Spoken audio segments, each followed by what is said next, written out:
All right, let's jump right in. We all live in this world of constant work communication, right?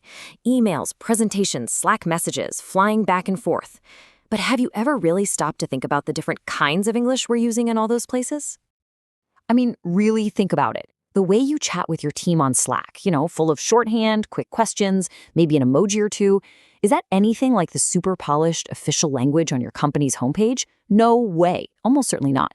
And that huge difference is exactly what we're going to break down. Researchers have a great way of describing this. They borrow an idea from the sociologist Irving Goffman, and they call it backstage versus frontstage communication. Backstage is the kitchen of a restaurant. It can be a little messy, it's fast-paced, and it's all about getting the job done, not winning any awards for grammar. Frontstage? Well, that's the polished dining room. It's the official face the company shows the world in its annual reports and press releases. So this whole range, from that informal backstage chat to the buttoned-up front-stage presentation, that's called English as a Corporate Language, or ECL. And here's the thing. Learning how to move smoothly along that spectrum isn't just a nice-to-have language skill. It is a secret superpower for climbing the career ladder in today's world. Now, to see how this all works in the real world, we're not going to just stick with theory. We're going to follow the amazing story of one professional whose career was studied for more than a decade. His journey tells us pretty much everything we need to know. Let's meet Oskari. He's a Finnish engineer, and for 15 years, researchers tracked his work and how he used English as he went from a fresh-faced trainee all the way up to a senior manager. His story is basically the perfect illustration of how we learn to master this whole ECL spectrum.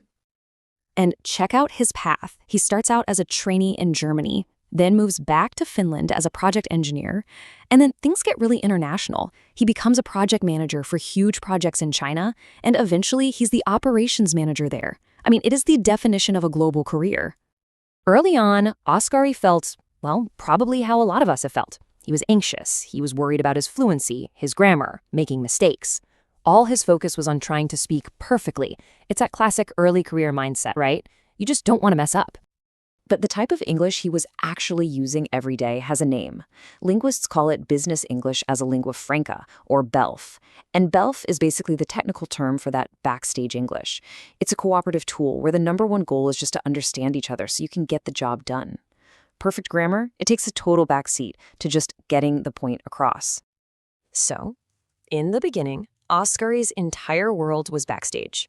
He was living on that practical, informal end of the spectrum, just communicating with his immediate team. But, of course, careers don't stand still. As Oskari started moving up, the communication demands on him changed completely. Staying backstage just wasn't an option anymore. The real turning point was when he became a project manager, working with clients in China. Suddenly, his audience wasn't just his internal team anymore. Now it was external customers, partners. His entire communication world just blew wide open. And think about what that requires.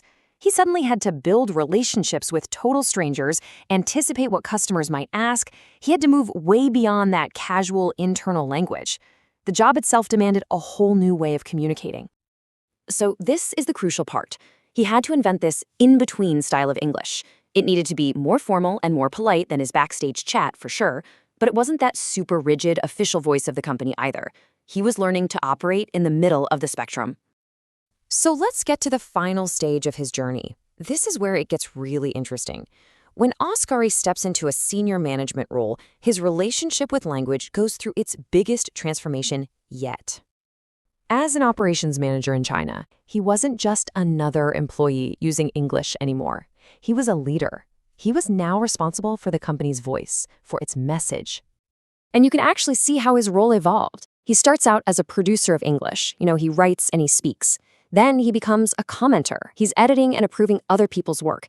And finally, as a senior leader, he's a consumer and applier of English. He's taking those official front stage documents and has to interpret them and turn them into action. It's a whole different ballgame. This chart really shows you what his daily life was like. He had to jump across the whole spectrum all day long.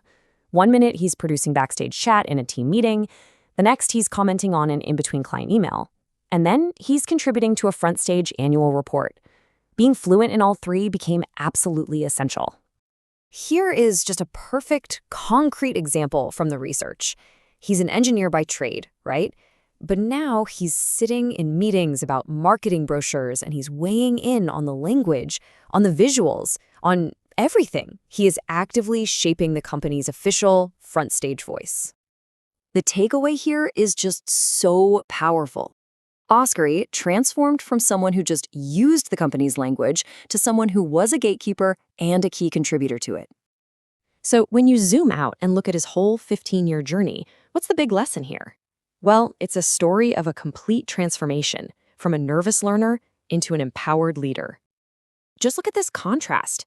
He started out so worried about being grammatically correct. He ended up empowered, focused not on the little rules of the language, but on the impact of his communication. His goals shifted from perfection to effectiveness. And this journey, from focusing on pure language to focusing on powerful communication, it isn't just a Oskari story. It holds a really powerful insight for pretty much anyone working in a global company today. And here it is, the main conclusion from all this research. For global professionals, communication skills are more important than language proficiency. Let me say that again. Being a great communicator who can build relationships and get a point across is more valuable than just knowing all the grammar rules. So I'll just leave you with this question to think about for your own work life. Where on this spectrum do you spend most of your day? Are you mostly in the cooperative backstage, performing on the polished front stage, or are you navigating that tricky but totally crucial space in between? Because knowing where you are, that's the very first step to mastering the whole thing.